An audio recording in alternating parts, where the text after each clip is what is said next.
Hello, everyone, and welcome to another enchanting episode of Surreal Sorcery, where magic meets machines in the boundless realm of generative AI and surveillance architectures.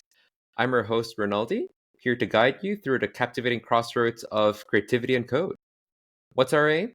To unravel the mysteries that lie at the heart of autonomous code creation and explore the arcane arts of surveillance computing. Last episode, we had Boy and Zivik to talk about generative AI in IAC and CDK, and that was a fantastic episode. And today, I'm very excited to have our guest for this episode, Girish Bakim, with us. Girish is an AWS solutions architect with a remarkable 17-year career in the IT industry. His primary expertise lies in infrastructure projects, particularly in the realm of database management.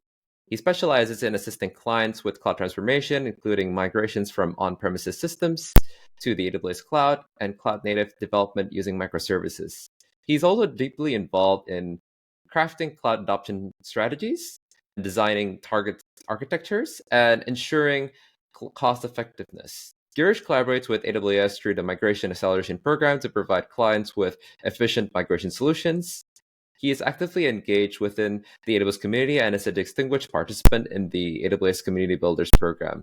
Girish also recently has been accepted as an AWS ambassador. Congrats, Girish. And so, with that, welcome to the show. Yeah, thank you. Thanks, Rinaldi, for generous introduction. And I'm happy to be here. So very excited to talk about the AWS services. Beautiful. And I think we have quite a good episode right now, right, Girish? Like we were going to be talking about Lambdas. We're going to be talking about how you're using Bedrock, particularly to Yeah, integrate within Lambdas and in general, a lot more of that, right? yeah, for sure. Yeah. So do you want to give a brief introduction to our topic for today and what our Yeah, sure. listeners can also expect from it too? Yeah, sure. So as Rinaldi mentioned, we are going to talk about AWS Bedrock service, which is generative AI. This is a new child in the block. And this is like generative AI service, which recently went GA in the month of September. So it's fairly new for everyone. And it's like we can see the excitement, right? Like when we are talking about Gen AI nowadays. So this is the same service we are talking about.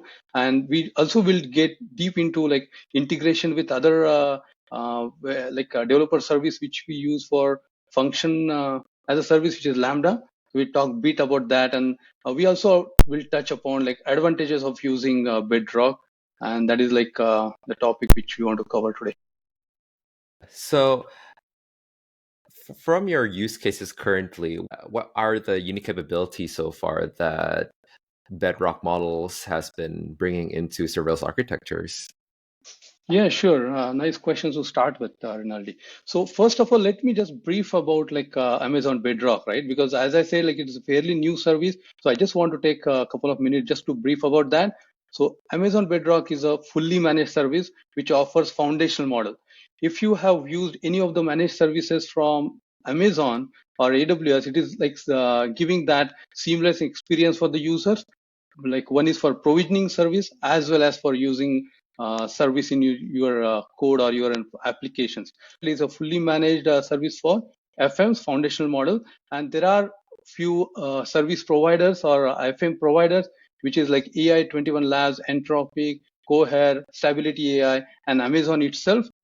And this is a server so this is just an introduction to Amazon Bedrock, what it is, but there are different capabilities. When you ask Rinaldi like what are the advantages or capabilities like or features this service brings, there are a variety of those, and I'll just touch base on few of those. For example, like it is a managed service, so that takes out like administration piece from the customers, so you just start using the service without worrying about infrastructure. And this is serverless again, so you do not need to provision servers yourself. You do not need to worry about like managing and any operational aspect of that service, right? So that is like a serverless aspect to it. And as it is part of the AWS ecosystem, that gives a good integration with other services, AWS services, be it a CloudWatch for monitoring or even like creating your applications using machine language. You can use like SageMaker. So that is a service integration which is out of the box. Even like Lambda, which I touched upon initially. So those are the advantages to have it in AWS ecosystem. and then you can even fine tune your models. Like you can use foundational model what AWS provided, but on top of that, you can fine tune it for your own use cases. And whatever data you're using, and that is the beauty of it, right? Whatever data you are using for fine tuning that model, be it like your own data, like which you are using for fine tune on, and even like your prompts or inferences you are getting or response you are getting from FMs. So those are all is your data.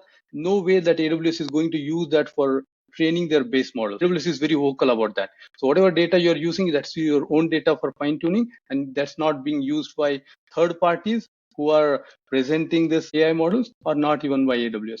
So that is a big advantage. And other security aspects we'll talk a bit about is like your data will be encrypted. You get encryption at rest and in transit, and it's for most of the AWS services, like that capability is there, and that is carried forward in Bedrock as well.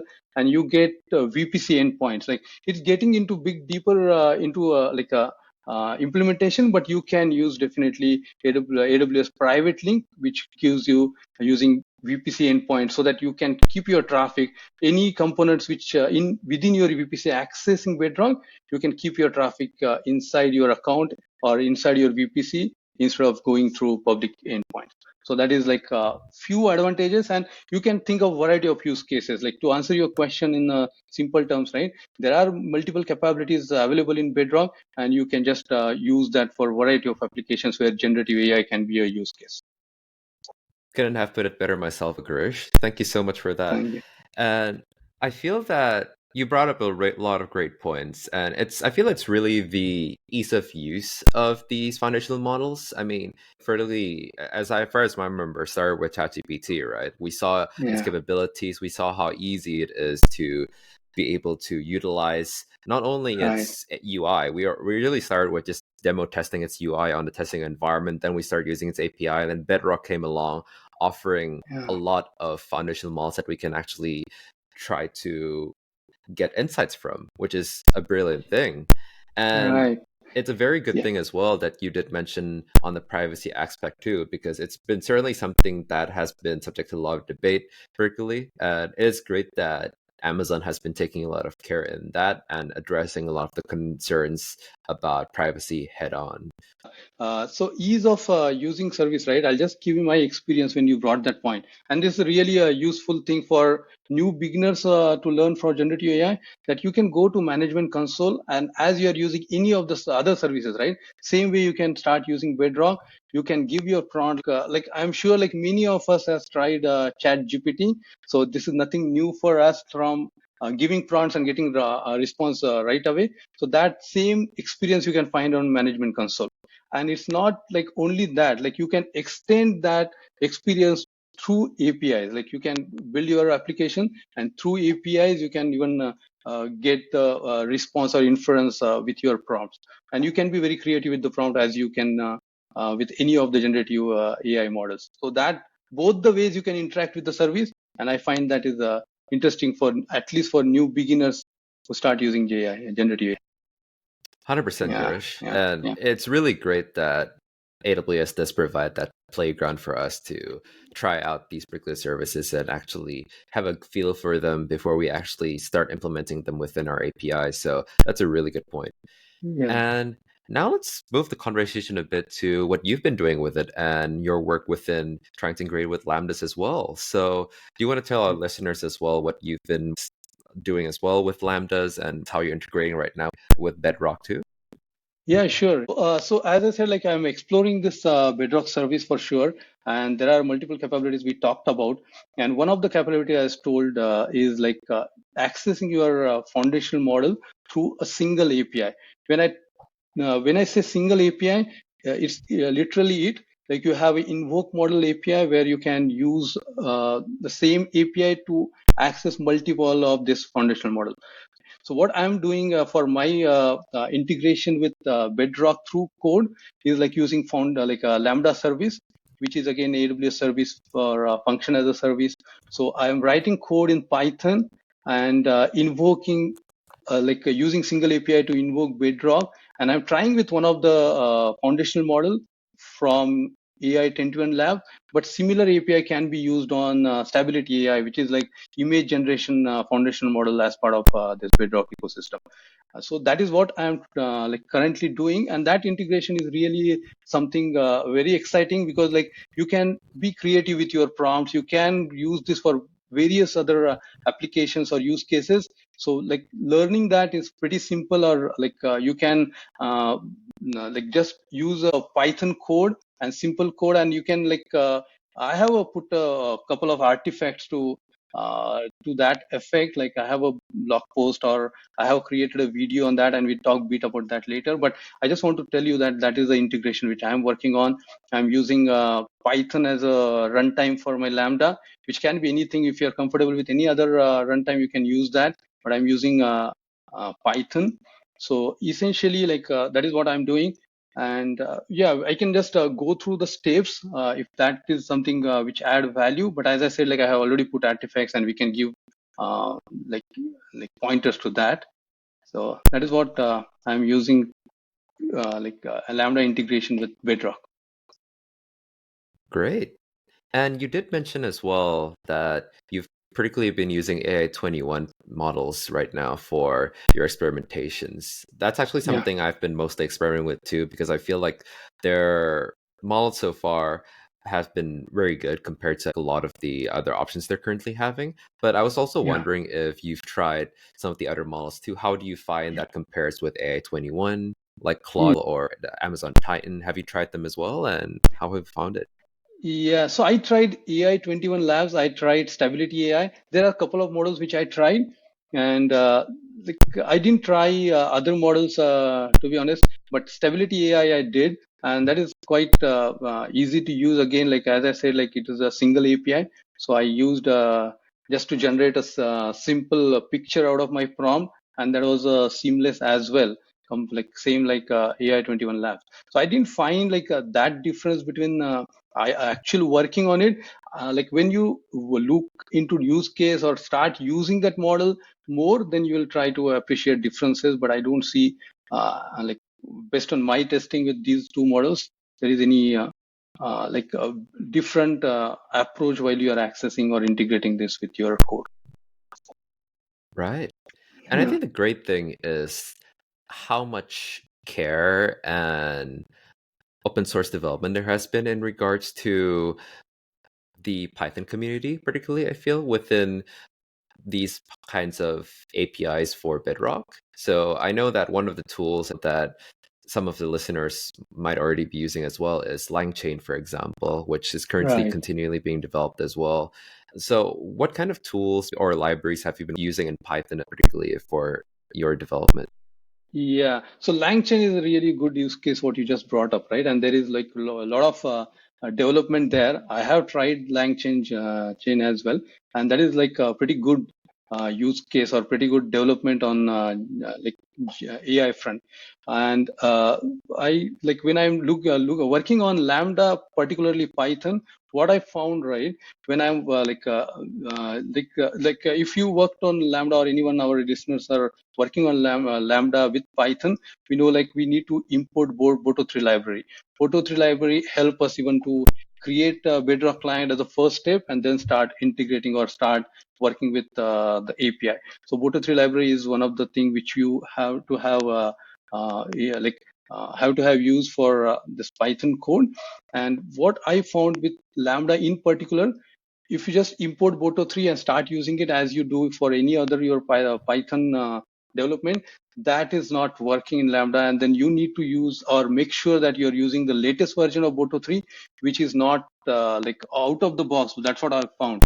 And you need to create a Lambda layer, and like create Lambda layer with that particular Boto3 version, which is latest version. Then use that layer in your function, and then things start working. So that is just one of the caveats I found, and that is something like our users will be benefit when you like a user start using it. But that is like Boto3 specifically. Then I just use JSON import, so that I can work with like response what I am getting. So response, when you're getting, you are getting a JSON stream sort of output, and you just need to get the body out of it and text out of it, so that make meaningful conversation with your application. So that what I have seen. So these are like a couple of things I have tried, and LangChain is something I just want to explore a bit more than what I did so far. Definitely. I feel that in my own experiences, LangChain has been a very powerful tool in helping a lot of folks out there help create powerful chatbots due to its context and conversation retention, which is one of the things that a lot of people right now are using Bedrock for and using foundational models in general for. And it really is powerful to be able to continue doing that and building on the capabilities of being able to process the text accordingly, remember it, and accordingly give responses based on that. And Yeah. you mentioned fine tuning as well. Have you had any tries in that as well? Try fine Yeah. tuning something as well? No, I didn't. And the most the most important factor there is cost, because as we know, this foundational model, there is a cost involved when you are fine tuning it, and there is a cost involved when you are using it for prompt and inference, right? So I just want to touch base on that because I'm sure that is going to help everyone, right? So cost is like for creating giving prompts, so that is depending on your tokens. So how much tokens you're using for prompting your foundational model, and how many how much data you are pulling as part of that inference. So that is cost involved in that.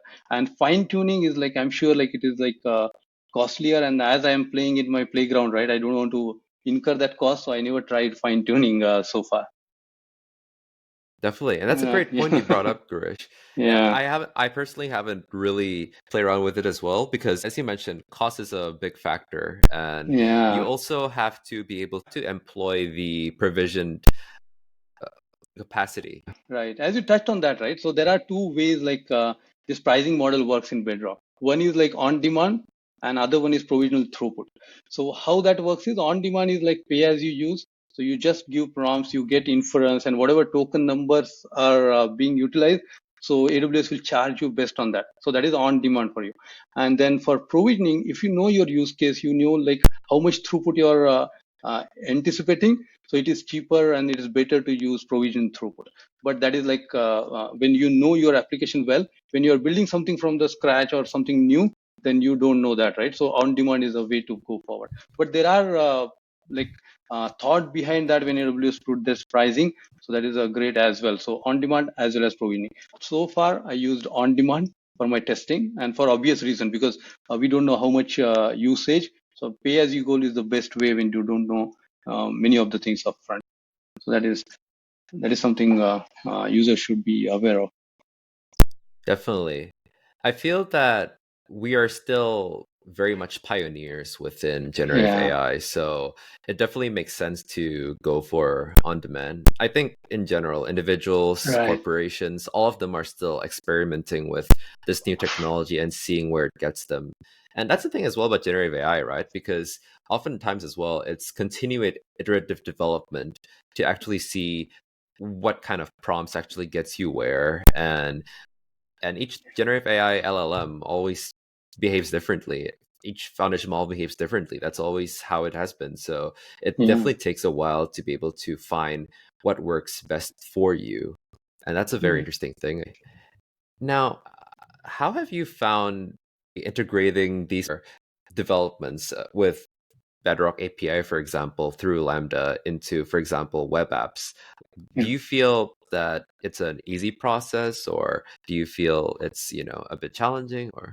Yeah, so when we are talking about ease of using, right? Definitely there is, because like as I said, like it's a managed service, so it becomes so much easy because a lot of hard work is abstracted from users, so you can just use single API to interact with it. So that is ease of using it, but that doesn't mean that we have our learning curves, because when I started using it, there were a few issues where we just need to investigate and troubleshoot. That involves in any development. So I found the similar in Bedrock as well, but it's quite easy to integrate.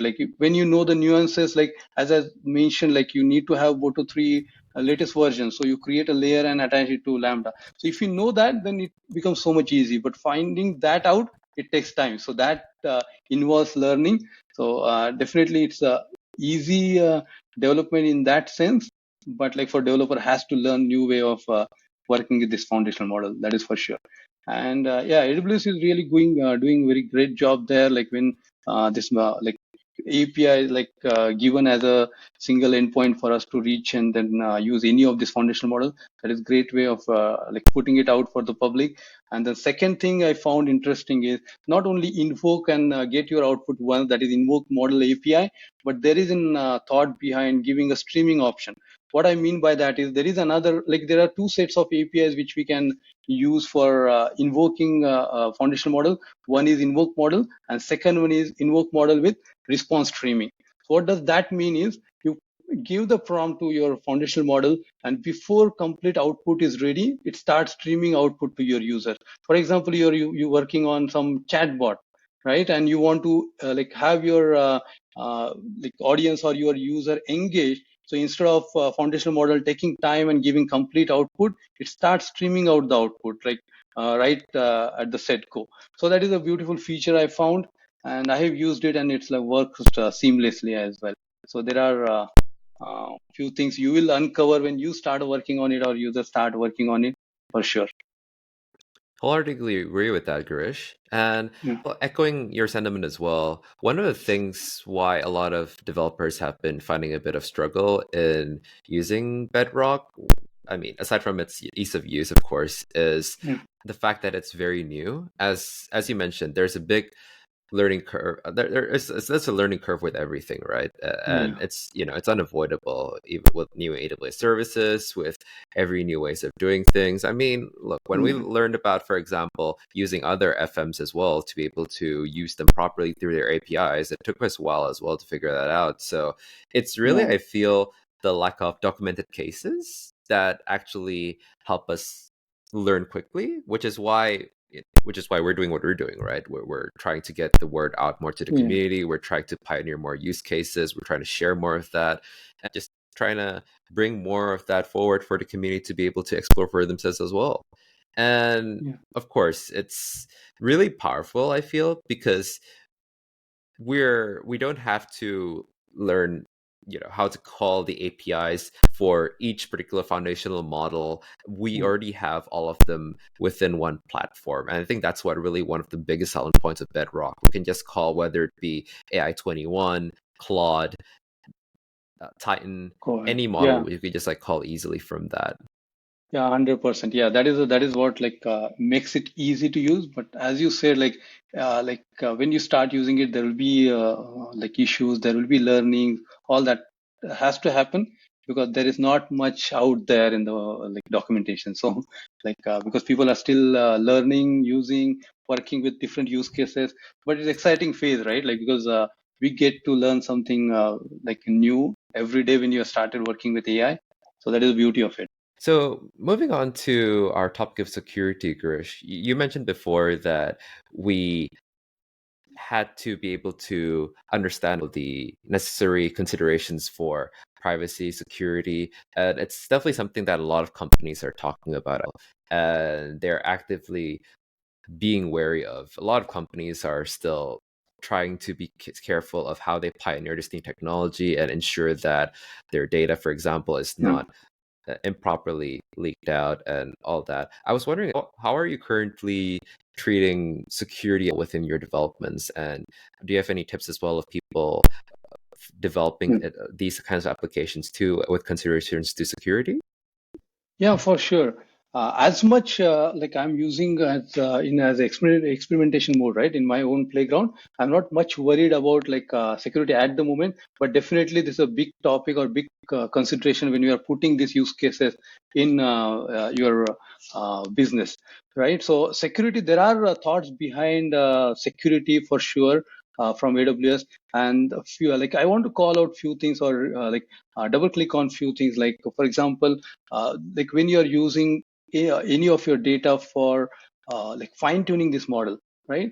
That is like concern from for customers, like when they are putting their data and using this service gen AI services. And it's not concern with specifically for Bedrock, but in general for generative AI. When you are fine tuning models with your own data, what happens to your data, right? So that is a concern. So AWS tackle that well. What they are doing is like whatever data you are using, for example, you are using like a RAG, right? Retrieval augmented generation and using fine tuning your model. Both the use cases, whatever data you're using for tuning it and prompt you are giving or inferences you are getting, all this is your own data. So AWS is not using it for any other reason for tuning based models, or like third parties are not going to get that data. So that is the security part to your data, right? And second thing is your data will be encrypted at rest and in transit. So that is like encryption is in place. And the last thing is like when you're using AWS private links, which is VPC endpoints if you have used in the past. So whatever data you're using, like that data is private to your VPC. So traffic is not exposed to internet or public domain in any way. So these are a few considerations which are in place for this Bedrock foundational model. And I find it like very promising when we see this thought behind security for bringing these services up for our clients. That's a great Yeah, summarization of that, Garish, and couldn't have said better myself too. I feel that aside from that, it's really going to be just normal considerations in regards to if when you're building web apps or anything really. So I think Girish covered the Bedrock component pretty well, but aside from that, it's really up to you as well to take into consideration what else your app needs when you actually integrate Bedrock. Like for example, are you the authorized person to be able to run these particular prompts basically when you're actually using yeah, services that actually run prompts? Like for example, setting through appropriate JWT tokens and authenticating them from the Lambda is one of the examples I can think of before you actually are able to be authorized to execute prompts. Like stuff like these is what reduces your attack surface even further, and just in general helps to create a much cleaner environment for you to be able to ensure that there are no security risks. yeah, perfect. And there is a like a IAM integration, identity and access management service from AWS. There is a out of the box integration with Bedrock. So like you can be like very granular with your access to like for example Lambda. When you're using a Lambda low role, then you can be granular with what access you want to give to that particular Lambda function. And it's in general for any of the service which is interacting with Bedrock. So that is the integration which we should be leveraging a lot when we are talking about like access. And that is a great point you brought up, Rinaldi. Definitely. And that's a great point too, Garish. And I was wondering for you, what do you see as the future for Bedrock development with Lambdas as well, or in general? What do you feel, how do you feel this will more or less shape the landscape of using Lambda functions or just in general for generative AI? And where do you feel you want to see us go as developers towards that direction? Yeah, sure. So I'm very, very optimistic on the usage of generative AI in going like in coming years. We should not say years, even months, right? Because development is so rapidly happening in GI world that every week or every day we are getting new news around AI. So I'm hoping same is going to happen with Bedrock. There will be a surge in adoption for generative AI and Bedrock in particular, because that is giving us a very good platform to start our coding without thinking about anything on the platform side. So that is what the plus point for this service, and that is going to be leveraged by developers. And this is our opportunity to use this tool and think about different use cases, or be innovative in like what use cases we can think of and put this in action. And definitely is a great tool to learn. So anybody who is listening is definitely, I encourage, try it out yourself. Go into AWS management console, try it out, few prompts, choose like models you want to use or work with, and start using it. And then next step will be to put it in your code. Like start with a simple use case, just like create some function, and or create some IDE, like take your IDE and start integrating with the API. See how this response are coming, how to use like your particular coding to present that like response in the way you want for your users to use. So that is what I'm thinking a developer should leverage it. Like even I am thinking as a next step for me, right? I'm planning to create a front end. Like as of now, we talked only of the backend, right? Creating a Lambda function, integrating with the Bedrock. But what about the applications or front end for your end users? So I'm thinking to building something like that to create like web app or a web portal wherein we can just work with, and that is mainly for learning and trying it out how we can integrate front end with the back end. A lot of talks are going for back end development, but I'm quite excited about like how you can use that to present in a better way to your end users, and think about any of the use case and you can implement it in here, right? So that is what like I'm seeing a lot of possibilities in coming future. Great points, Girish. I think you really stepped on a good one there, which is basically about developing on the front end side of things. I feel with the current developments of Bedrock and all other foundational models, one of the things we always forget to consider is that at the end of the day, we're developers. We're trying to develop for the end user who would prefer to see a better looking interface to be able to run their particular queries, do their particular tasks. So that's a really good point that you brought up there. And I feel it's certainly something that I'm particularly trying out as well. I'm starting to try to implement Bedrock into more of my front end projects as well, try to essentially create a good consistency of back end and front end implementation, and more or less try to be able to get users to interact with Bedrock better than actually having to like write out prompts and all that. So, and we've been seeing that more as well. We've been seeing a lot more use cases right now too. There's a lot of sites now that actually are starting to have it provided and distributed as well. So it's a great thing to be able to see that development. Yeah, for sure. Awesome. Like, yeah, I'm glad that you are thinking on the same line, and I'm hoping to see something in the future, as part of your development. I'm excited to even see that, Rinaldi. Right. Likewise, Girish. Same for you as well. But that's all the time we have for today. Girish, thank you so much again for being on Surreal Sorcery and sharing your experiences with all our listeners. I'm sure they've been able to bring back a lot of learnings based on your experiences. And to our listeners, thank you so much as well for tuning in. Your quest for knowledge and your companionship on this exploration is what fuels our venture into the mysteries of generative AI and serverless architectures. Remember to subscribe, share, and provide us feedback or questions through reaching out to our podcast page on LinkedIn at serverless-sorcery, or through my LinkedIn profile as well, Rinaldi Gondesbroto, or Twitter at RinaldiG. And Girish, where can our listeners reach you at? Yeah, thanks first of all, Rinaldi, for inviting. It's a great discussion with you, and I'm sure like users will appreciate that you're putting it out. And yeah, user can reach me on LinkedIn, right? Girish.Mukhim. You can find me on LinkedIn. I run my YouTube channels. I like invite like people to join me there, and even my website, imaginetechverse.com. So you can see a few new exciting write-ups on AWS. So I invite people to join me there. Beautiful. Thanks so much, Girish. And I definitely look forward to seeing more of your developments as well with the Lambda too. And your future developments within the front end sounds beautiful as well. Definitely looking forward to seeing those too. And yeah, I'm definitely hoping to catch you soon as well.